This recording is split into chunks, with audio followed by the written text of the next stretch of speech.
하나님 말씀은 구약 성경 신명기 11장 8절부터 12절입니다.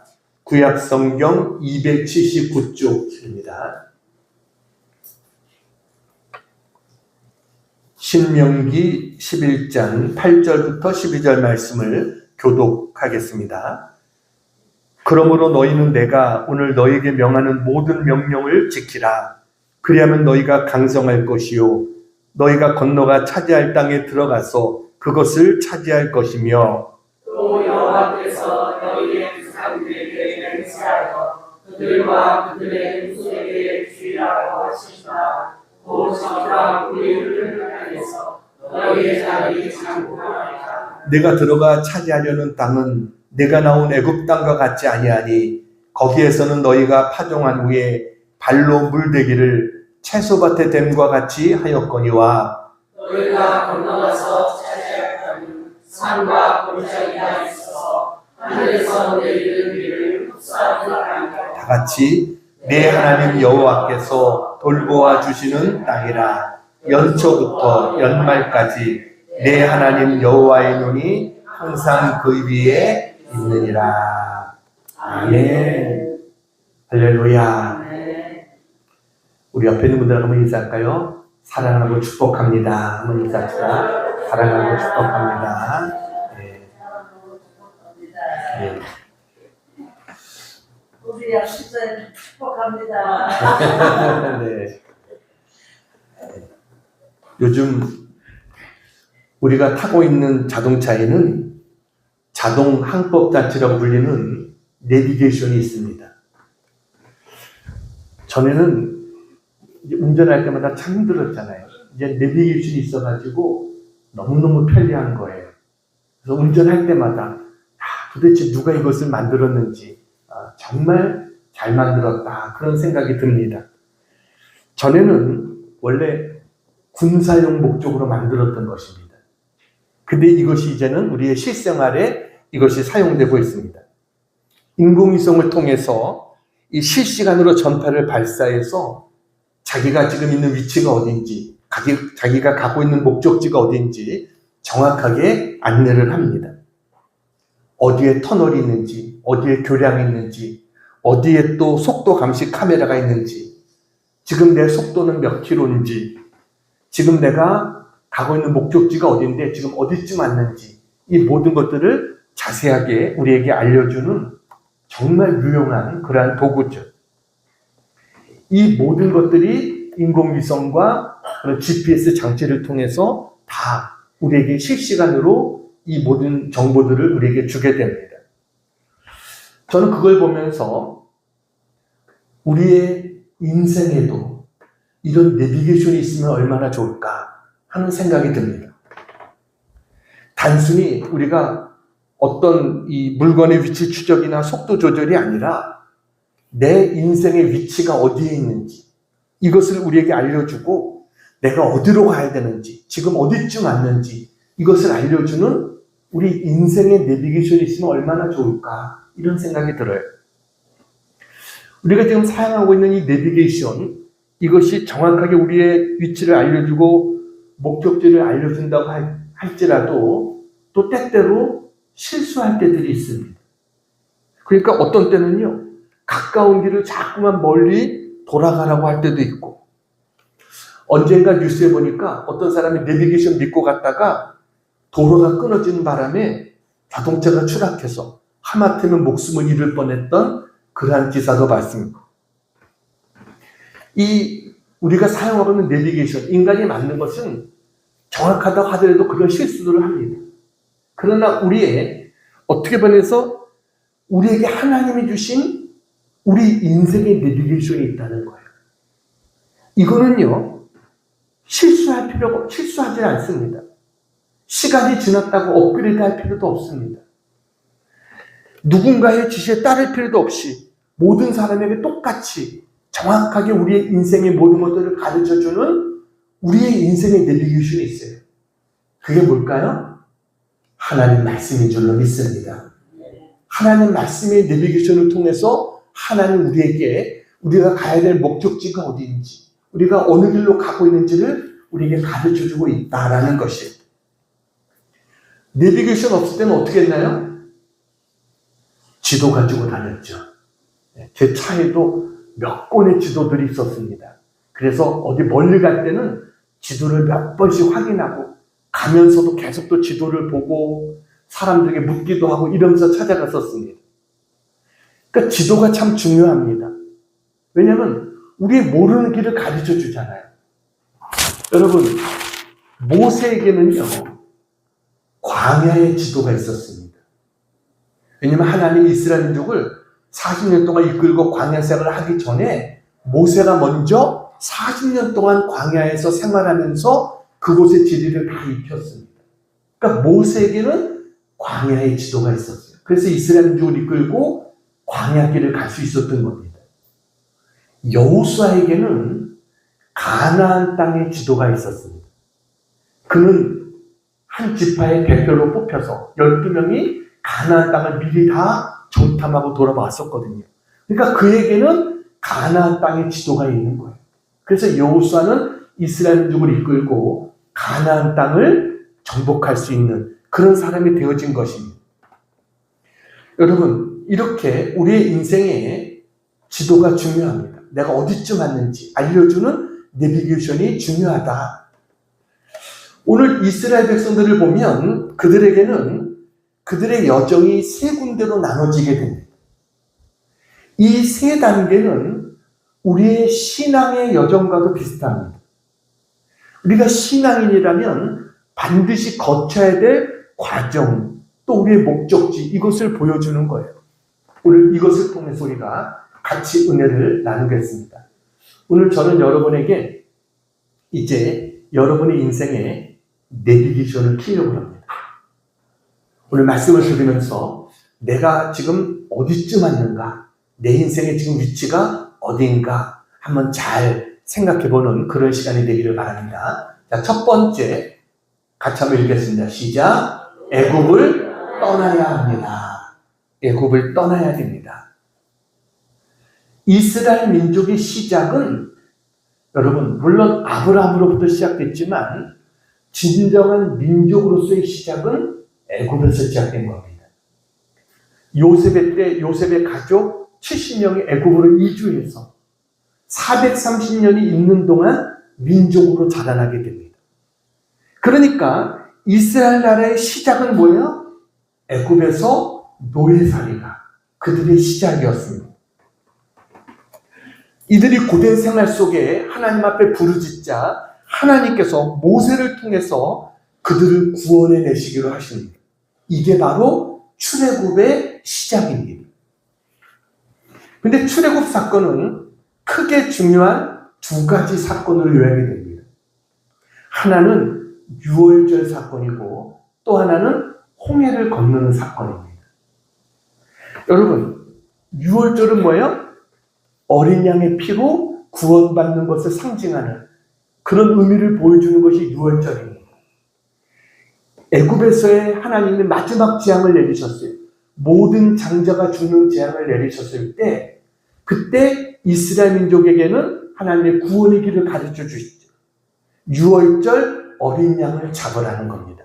그리고 그 피를 문설주에 바르라. 그러면 죽음의 사자가 넘어갈 거다. 이래서 유월절이 시작됩니다. 여러분, 이게 뭐예요? 예수님의 보혈의 피로 우리가 죽음에서 구원받은 이걸 보여주는 것이 바로 이 유월절, 이 사건이죠. 또 하나 중요한 사건은 이스라엘 민족이 홍해를 건너는 사건입니다. 홍해 앞에서 이스라엘 민족이 절망하고 있을 때 하나님께서 친히 이스라엘 백성들을 위해서 홍해를 갈라주시고 홍해를 육지같이 건너가게 하셨습니다. 이 장면을 사도 바울은 침례로 표현을 합니다. 이스라엘 백성의 홍해 사건을 침례 사건으로 이야기하고 있습니다. 고린도전서 10장 1절 2절을 같이 한번 읽어보겠습니다. 시작. 형제들아, 나는 너희가 알지 못하기를 원하지 아니하노니 우리 조상들이 다 구름 아래 있고 바다 가운데로 지나며 모색에 속하여 다 구름과 바다에서 침례를 받고, 홍해바다 밑을 지나가는 그 사건을 침례받았다라고 이야기하고 있어요. 그러니까 유월절과 침례받은 것, 이거는요 예수 믿고 우리가 구원받은 가장 첫 단계를 이야기하는 겁니다. 여러분, 우리가 구원받는 것이 중요하죠. 그러나 내가 구원받는 게 신앙의 전부가 아닙니다. 이거는요 우리의 신앙의 목적지가 아니에요. 출발지와 같은 것입니다. 내가 누구를 사랑합니다. 그래서 결혼을 합니다. 근데 결혼이 사랑의 목적지입니까? 결혼했으니까 다 끝나는 겁니까? 아니죠. 그때부터 시작인 것이죠. 신앙생활도 마찬가지인 겁니다. 구원받았다. 어린아이가 태어났다가 다 끝난 겁니까? 자라나야 되는 것처럼 우리의 신앙도 자라야 된다는 것입니다. 목적지와 출발지는 엄연히 다른 것입니다. 이제 이스라엘 민족은 이제 갓 신앙이 시작됐다는 거예요. 구원받은 하나님의 백성으로 이제 시작되어졌다는 거예요. 이것을 이야기하는 거예요. 그래서 히브리서 6장 1절 2절을 같이 한번 읽겠습니다. 시작. 그러므로 우리가 그리스도의 도에 초보를 버리고 죽은 행실을 회개함과 하나님께 대한 신앙과 침례들과 안수와 죽은 자의 부활과 영원한 심판에 관한 교훈의 터를 다시 닦지 말고 완전한 대로 나아갈지니라. 이게 무슨 뜻입니까? 너희 신앙이 지금 그 제자리에 머물지 말라는 겁니다. 완전한 대로 나아가라는 거예요. 그러니까 구원받은 이스라엘 백성은 출애굽은 했지만 아직 영적으로는 어린아이 상태입니다. 그들이 출애굽을 위해서 아무것도 한 게 없어요. 하나님이 다 해주신 겁니다. 어린아이들은요 스스로 아무것도 못합니다. 우유도 찾아 먹을 수 없고 옷도 갈아입을 수 없고 자기 스스로는 아무것도 못해요. 부모가 다 알아서 해줘야 되는 거예요. 그래서 이스라엘 백성들은 그냥 할 수 있는 게 하나님 앞에 우는 겁니다. 그러면 하나님이 알아서 모든 것들을 해결해 주는 거예요. 홍해가 앞에 가로막혀 있으니까 뒤에서 애국군들이 쫓아오니까 무서워서 그냥 우는 거예요. 앞길이 막막해서 울고 스스로 할 수 있는 것이 없고, 그래서 우니까 하나님은 어떻게 해요? 하나님은 홍해를 갈라주시고 그리로 지나가게 하십니다. 이들은요 조금만 힘들면 애굽으로 돌아가고 싶어 합니다. 애굽은 세상을 상징하는 거죠. 그러니까 세상의 문화와 세상의 풍습을 잊지 못하는 거예요. 세상의 유혹을 끊지 못하는 겁니다. 그래서 조금만 신앙생활이 어려우면 그냥 세상으로 달려갑니다. 우리가 신앙생활하면서 끊어야 될 것도 끊지 못하고 버려야 될 것도 버리지 못하고 그냥 모든 것을 하나님이 알아서 해결해 주시기를 바라고 나아가는 것. 이거는 뭐예요? 아직 영적인 어린아이 상태다. 다시 말하면 애굽 신앙이다 라는 것입니다. 우리는요 이 단계를 벗어나야 됩니다. 출애굽으로 끝난 게 아닙니다. 홍해를 건넜다고 다 끝난 게 아닙니다. 그냥 구원받았으니까 이제 됐어. 마음대로 살면 안 되는 것입니다. 성경은요 우리가 구원에 이르도록 가르쳐주는 책이에요.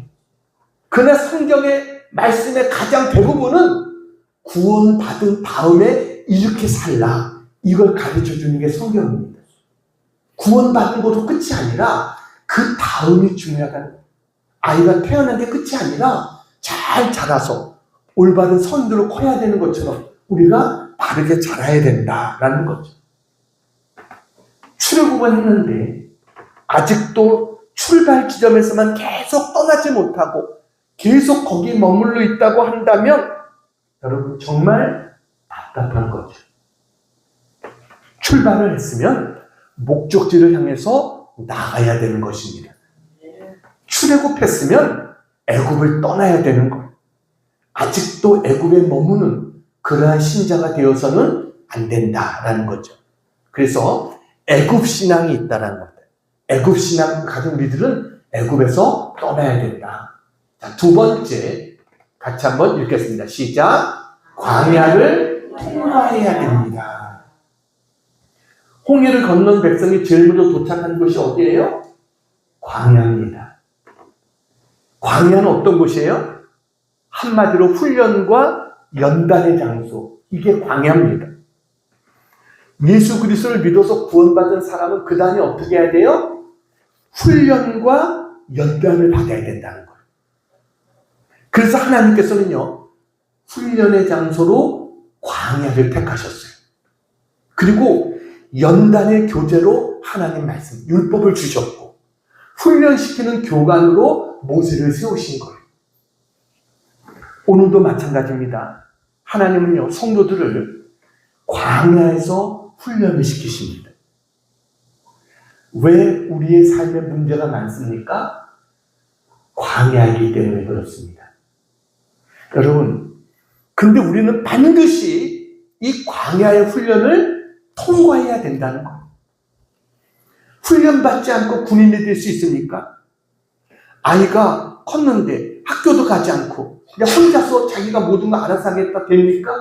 아니죠. 학교에 가서 교육도 받고 훈련도 받고 점점 더 한 단계 한 단계 올라가면서 훈련을 받아야 되는 거예요.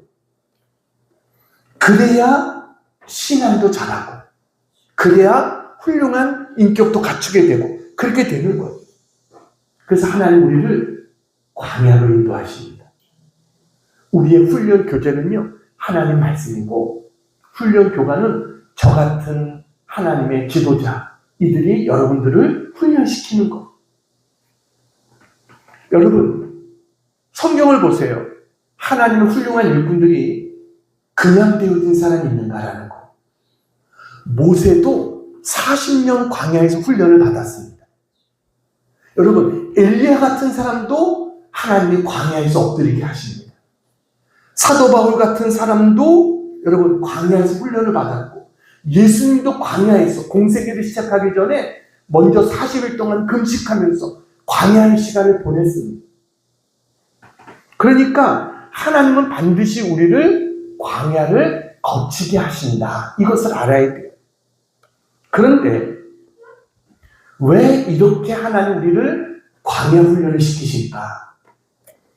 그 이유가 성경에 보면 신명기 8장이죠. 같이 한번 봅니다. 신명기 8장이죠. 시작. 내 하나님 여호와께서 이 40년 동안에 내게 광야의 길을 걷게 하신 것을 기억하라. 이는 너를 낮추시며 너를 시험하사 내 마음이 어떠한지 그 명령을 지키는지 지키지 않는지 알려 하심이라. 여러분, 하나님께서 왜 우리를 광야로 보내셨어요? 우리를 낮추시기 위해서 광야로 보내셨다는 거예요. 우리를 겸손하게 하기 위해서. 여러분, 그래서 광야를 만나면 사람들은 겸손해집니다. 낮아집니다. 왜냐하면 내가 할 수 있는 게 없거든요. 거기에 아무것도 없어요. 그러니까 우리가 낮아지지 않으면 하나님은요, 우리를 낮추기 위해서 더 깊은 광야로 우리를 데려가시는 거예요. 그리고 낮추시는 것만이 목적이 아니라 또 하나, 3절 보겠습니다. 3절 같이 읽겠습니다. 시작. 너를 낮추시며 너를 줄이게 하시며 또 너도 알지 못하며 내 조상들도 알지 못하던 만나를 내게 먹이신 것은 사람이 떡으로만 사는 것이 아니요 여호와의 입에서 나오는 모든 말씀으로 사는 줄을 내가 알게 하려 하심이니라. 예. 뭘 알게 해주시겠다고요? 우리가 떡으로만 사는 존재가 아니라 하나님 말씀으로 사는 존재임을 알게 해주시기 위해서 광야로 보내셨다는 거예요. 그래서 광야에 있다 보면 하나님 말씀을 알게 됩니다. 다윗은 시편 119편 71절에 이렇게 말했습니다. 같이 한번 읽겠습니다. 시작. 고난당한 것이 내게 유익이라. 이로 말미암아 내가 주의 윤례들을 배우게 되었나이다. 아멘. 광야 생활을 통해서 배우게 됐다는 거예요. 그래서 광야 학교를 졸업하면 겸손해집니다. 자기의 지혜와 지식을 드러내지 않습니다. 하나님의 말씀이 제일 중요한 것을 깨닫고 말씀제일주의로, 말씀 중심으로 살아가게 되는 겁니다. 여러분, 그런데 이스라엘 백성들은요, 하나님의 이 의도를 잘 깨닫지를 못했어요. 그래서 그들은요, 광야 학교를 졸업하지 못한 사람이 대부분입니다. 광야의 긴 터널을 통과하지 못했어요. 그 이유가 몇 가지 있는데 가장 큰 이유는 불평과 원망입니다. 여러분, 성경을 보세요. 이스라엘 백성들이 광야 생활에서 감사한 적이 있는가라는 거. 매일매일 불평하고 원망거리를 찾았습니다. 사실요, 생각해보면 광야만큼 하나님의 기적을 체험한 곳이 없습니다. 광야 생활 자체가 기적의 생활이었어요.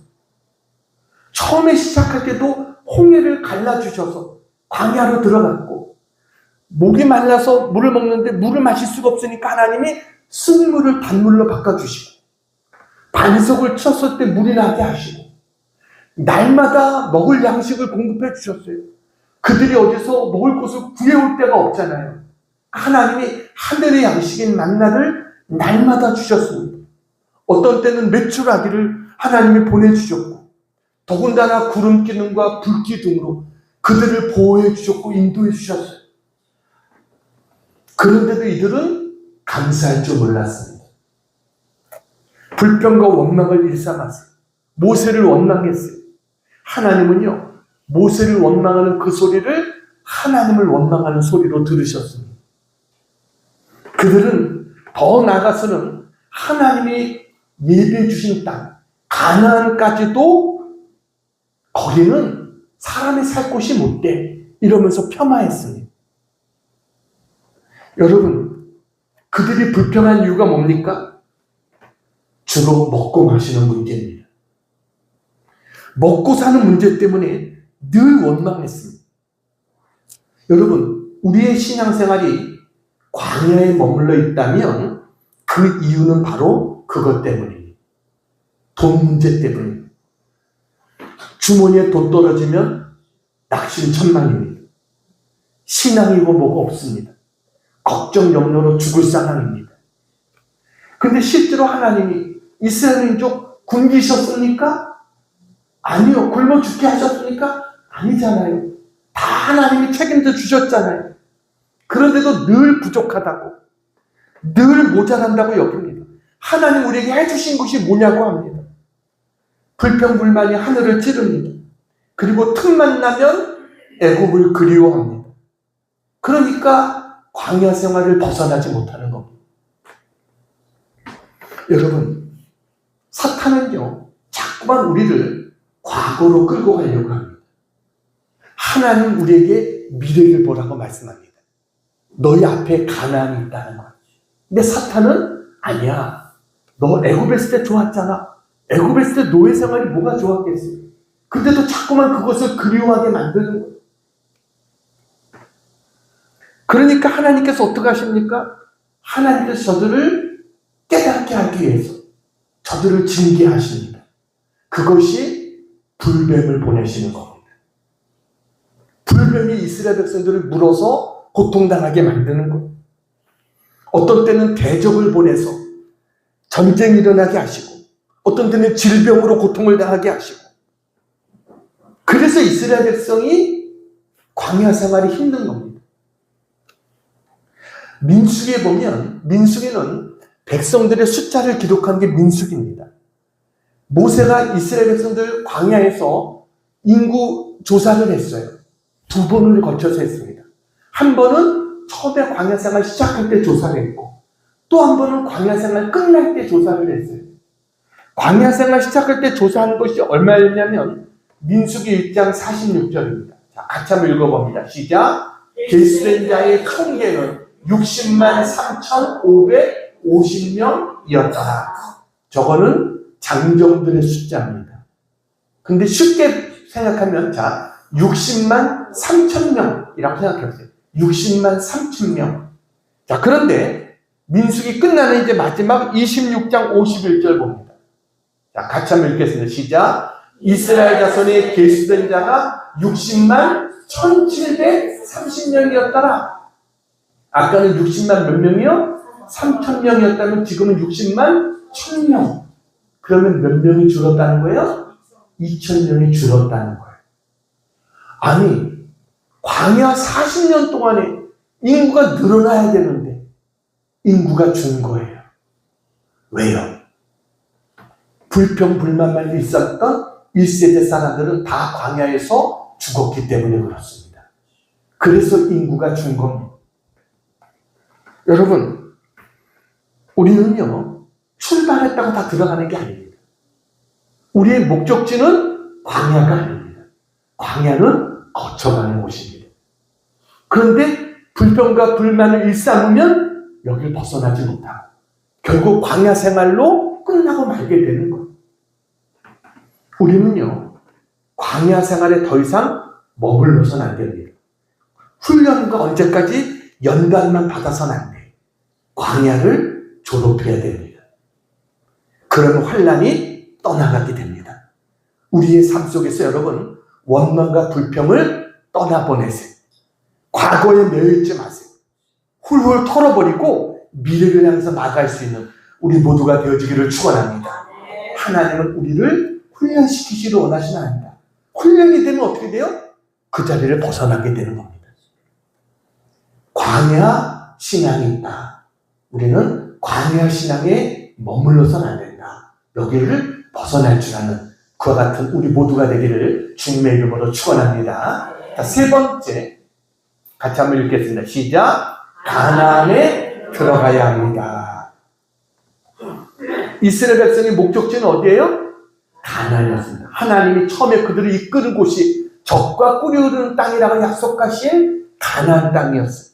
그래서 이스라엘 백성은 모세의 인도를 따라 가나안 땅에 들어갑니다. 여러분, 홍해를 건널 때는 하나님이 다 해주셨어요. 이스라엘 백성은 그냥 걸어서 들어가기만 하면 됐어요. 그러나 요단강을 건너서 가나안 땅을 들어갈 때는요, 그렇게 해주시지 않았습니다. 하나님의 법궤를 맨 제사장들이 먼저 물로 들어갑니다. 그랬을 때 물이 흘러가고 있는데도 들어갔을 때 물이 멈추셨어요. 그래서 이스라엘 백성이 건너가게 됩니다. 그러니까 똑같이 신앙생활은 그만큼 훈련을 받으면서 이들의 믿음이 자랐다는 거예요. 흐르는 물 속으로 들어갈 정도로 이들의 믿음이 성장하는 거예요. 들어가니까 어떤 곳입니까? 하나님이 약속하신 땅입니다. 젖과 꿀이 흐르는 땅이라고 그랬어요. 그래서 우리는 가나안 땅 하면 우리 마치 천국 같은 곳으로 생각합니다. 근데 가나안 땅이 여러분 그렇게 천국 같은 그런 곳이 아닙니다. 이스라엘 백성들이 가나안에서 하나님 말씀대로 살 때 그때 그곳이 하나님 나라가 되고 하나님의 축복이 되는 곳이지 그냥 그곳에 들어갔다고 그곳이 천국이 주어지는 곳이 아니라는 것이. 가나안은 그런 곳입니다.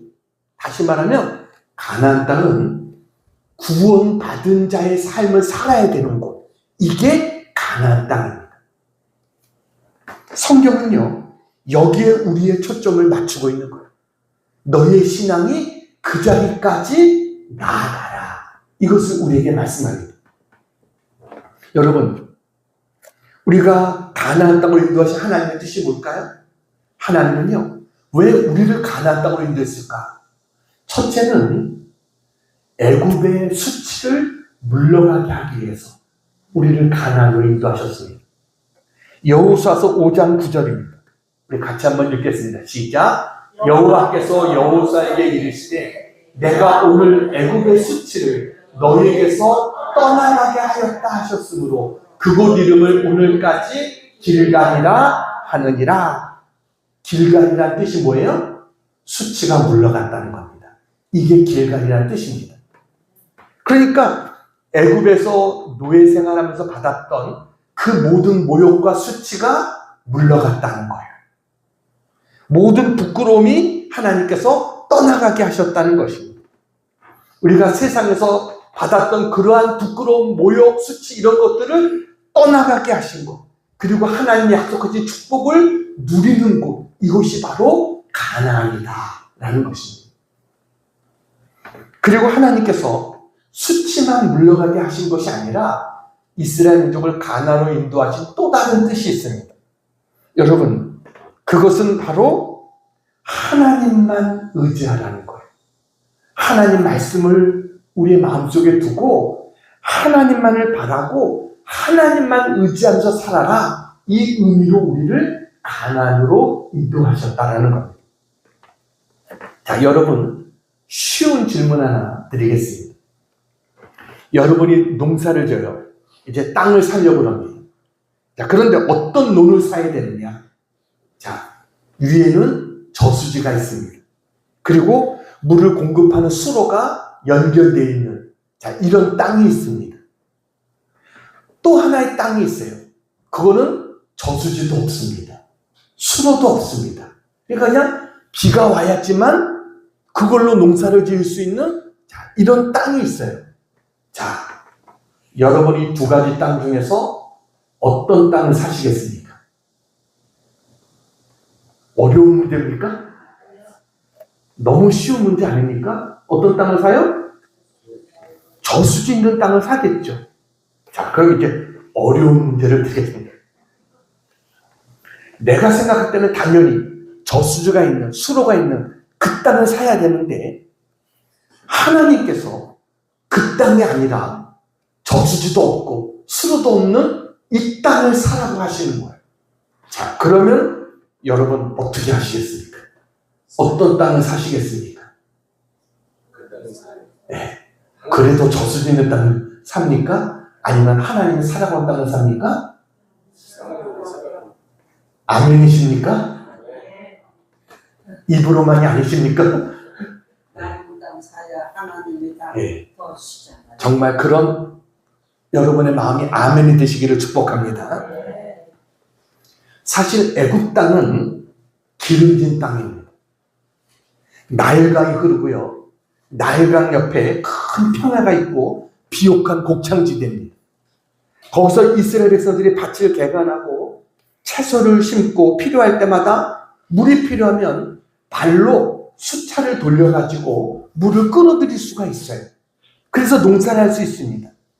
자, 그런데 하나님께서 인도해 주신 가나안 땅은 어떤 곳이냐? 자, 신명기 11장 10절부터 12절을 같이 한번 읽겠습니다. 10절부터 12절 시작. 내가 들어가 차지하려는 땅은 내가 나온 애굽 땅과 같지 아니하니 거기에서는 너희가 파종한 후에 발로 물대기를 채소밭에 댐과 같이 하였거니와 너희가 건너가서 차지할 땅은 산과 골짜기가 있어서 하늘에서 내리는 비를 흡수하는 땅이요 내 하나님 여호와께서 돌보아 주시는 땅이라. 네. 여러분, 애굽 땅과 가나안 땅은 질적으로 다릅니다. 가나안 땅은요, 우리가 서울 같은 데 가면 한강같이 큰 강이 있잖아요. 근데 이스라엘 땅에는 그런 강이 없습니다. 요단강이 있죠. 요단강이 있긴 있는데 요단강이 얼마나 할까요? 우리 곡교촌보다도 작습니다. 곡교촌이 요단강에 비해 훨씬 큰 강입니다. 그러니까 그런 강이 있을 정도밖에 안 돼요. 거기다가 이 땅이 강 흘러가는 그 주위로는 사막 같은 그런 곳입니다. 그게 땅이 하늘에서 내리는 비를 흡수하는 땅이라는 거예요. 그러니까 저수지같이 모아놓을 수 있는 땅도 아닙니다. 여러분, 그러니 이런 땅에서 농사를 지으려면 어떻게 해야 돼요? 하나님이 비를 주시지 않으면 안 되는 겁니다. 근데 하나님 주는 축복이 뭐예요? 이른 비와 늦은 비의 은혜를 주시는 거예요. 그 그걸 통해서 농사를 짓는 거예요. 이른 비와 늦은 비를 통해서. 인간의 편에서 볼 때는 얼마나 불완전한 땅이에요. 근데 하나님이 주신 이 약속한 이 땅이 복된 이유가 뭐냐? 오늘 12절에 보니까 내 하나님 여호와께서 뭐라고요? 돌보아 주시는 땅이다라고 했어요. 이 땅은 그냥 땅이 아니라 하나님이 돌봐주시는 땅이다. 하나님이 관심을 가지고 계시는 땅이라는 겁니다. 그래서 하나님이 이 땅에 어떤 축복을 주세요? 13절부터 15절입니다. 같이 한번 읽겠습니다. 시작. 내가 오늘 너에게 명하는 내 명령을 너희가 만일 충종하고 너희 하나님 여호와를 사랑하여 마음을 다하고 뜻을 다하여 숨기면 여호와께서 너희의 땅에 이른 비 늦은 비를 적당한 때에 내리시리니 너희가 포도주와 곡식과 포도주와 기름을 얻을 것이요 또 가축을 위하여 들에 풀이 나게 하시리니 내가 먹고 배부를 것이라. 아멘. 할렐루야. 하나님 이른 비와 늦은 비의 은혜를 적당한 때 주시겠다는 거예요. 어떤 자에게 이걸 주시겠다고요? 내 말을 잘 듣고 나를 사랑해서 마음과 뜻을 다해서 섬기는 자에게 이런 은혜를 주시겠다. 하나님이 약속하셨어요. 저는 말씀을 준비하면서 제가 깨달아진 것이 뭐냐? 땅이 문제가 아니구나. 축복받은 땅이 정해져 있는 게 아니라 그 땅에 사는 사람들이 문제구나. 그 사람들이 하나님을 의지하는가, 하나님 바라보는가, 이게 문제지 땅이 문제가 아니라는 것이. 우리가 알아야 될 한 가지는 하나님이 주셔야 된다는 것입니다. 모든 것이 하나님께 달려있는 것입니다.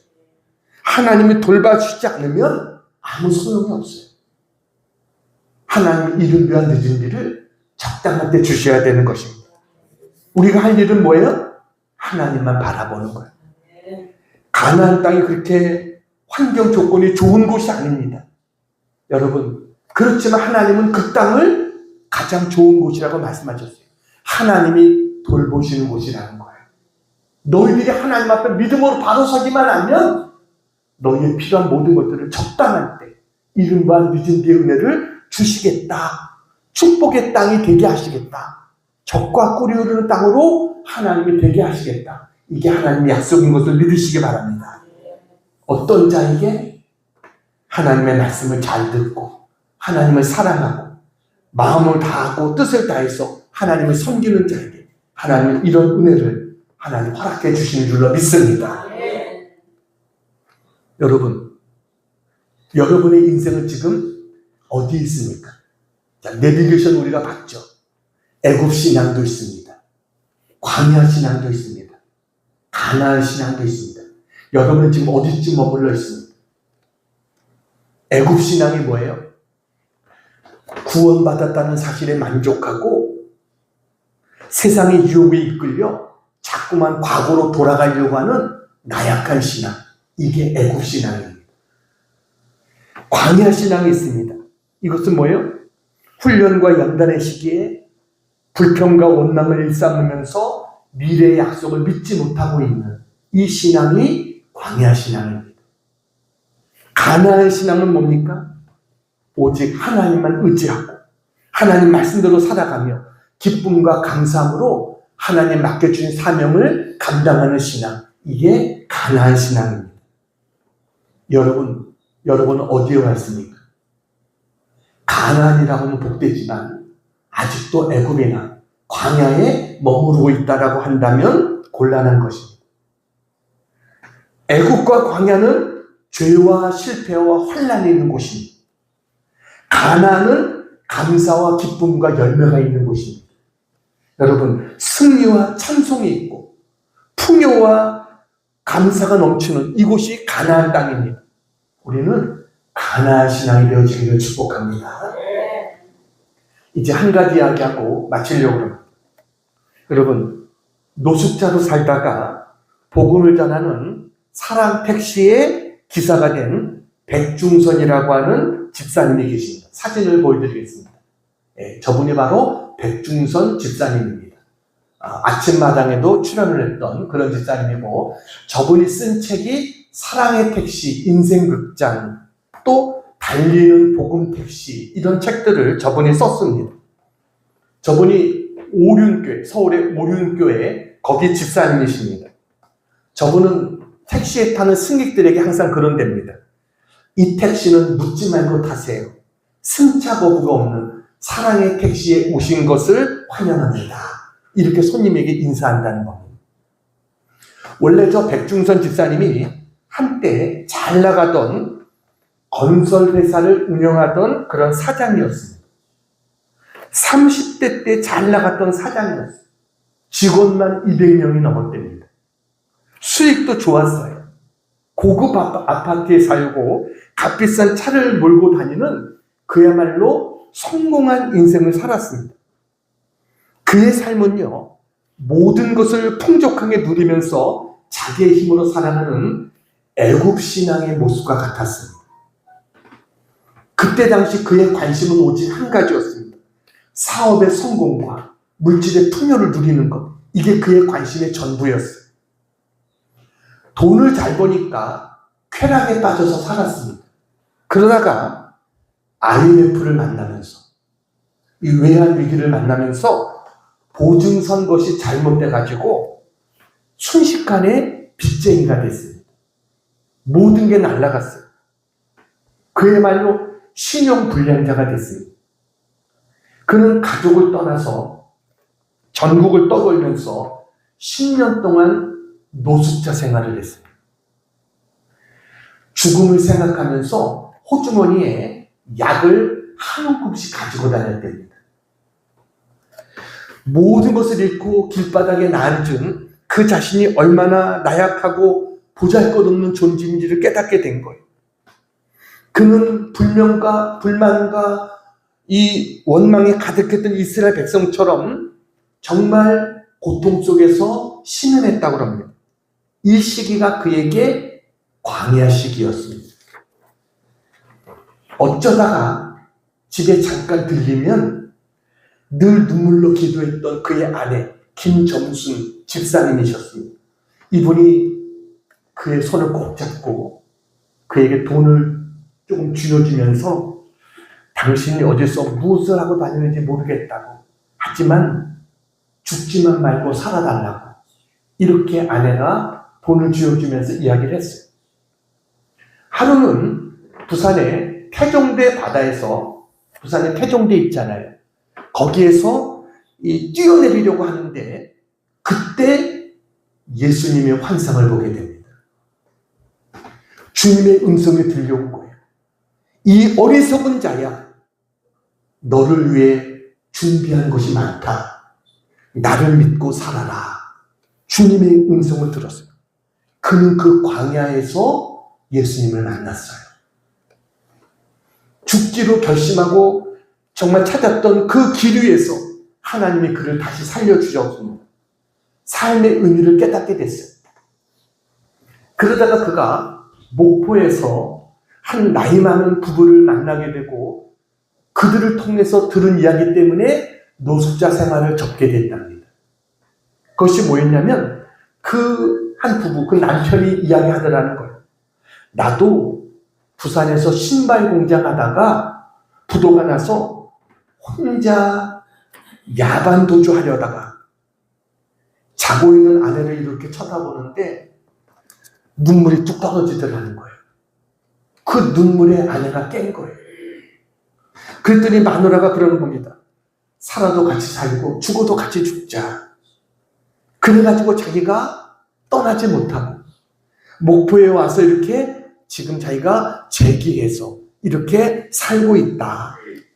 당신에게도 재기할 수 있는 기회가 있을 테니 빨리 가족 품으로 돌아가서 살 길을 찾아라.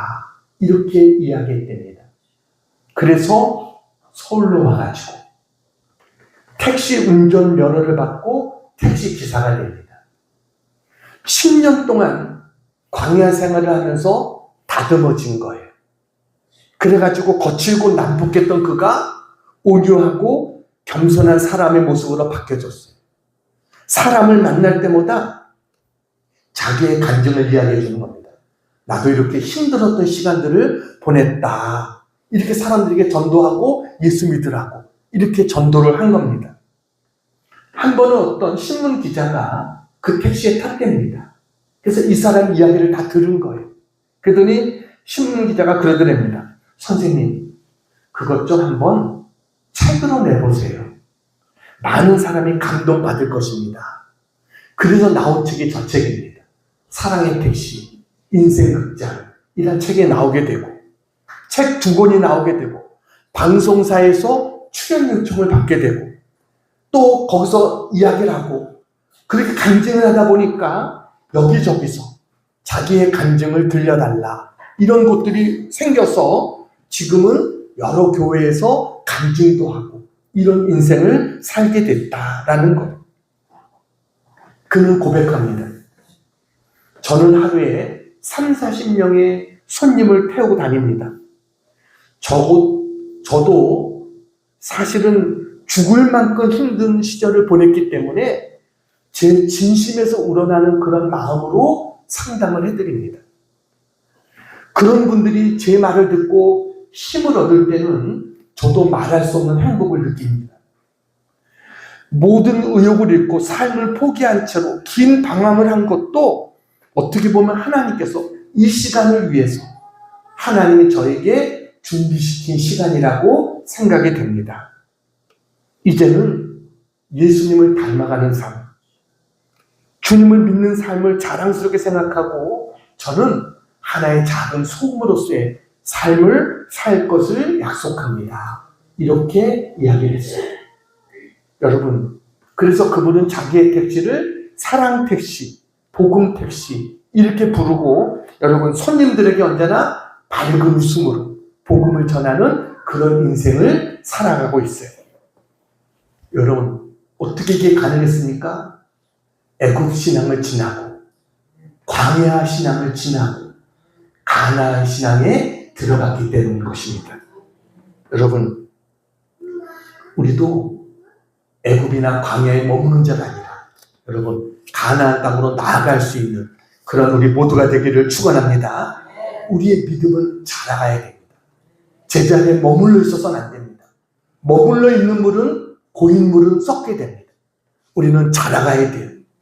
출애굽해야 되고 광야 훈련도 거쳐야 되고 그리고 가나안으로 들어가야 돼요.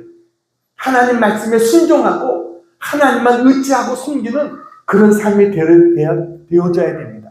그러면 하나님께서 우리에게 이른 뒤와 늦은 뒤의 은혜를 주실 줄 믿습니다. 그런데 마지막 결론입니다. 성경을 보다 보니까 이른 뒤와 늦은 뒤의 은혜만이 아니라 또 다른 은혜도 있더라고요. 그거는 바로 복된 소낙비의 은혜도 있습니다. 에스겔서 34장 26절 27절을 같이 한번 읽겠습니다. 시작. 내가 그들에게 복을 내리고 내 산 사방에 복을 내리며 때를 따라 소낙비를 내리되 복된 소낙비를 내리리라. 그리하인즉 밭의 나무가 열매를 맺으며 땅이 그 소산을 내리니 그들이 그 땅에서 평안할지니라. 아멘. 복된 소낙비의 은혜도 있어요. 여러분, 이것은 뭐예요? 하나님의 때에 맞게 꼭 필요한 은혜를 넘치게 주시는 겁니다. 이게 소낙비와 같은 은혜입니다. 여러분, 이런 이른 뒤와 늦은 뒤의 은혜, 거기에다가 복된 소낙비의 은혜가 함께 하기를 주님의 이름으로 축원합니다.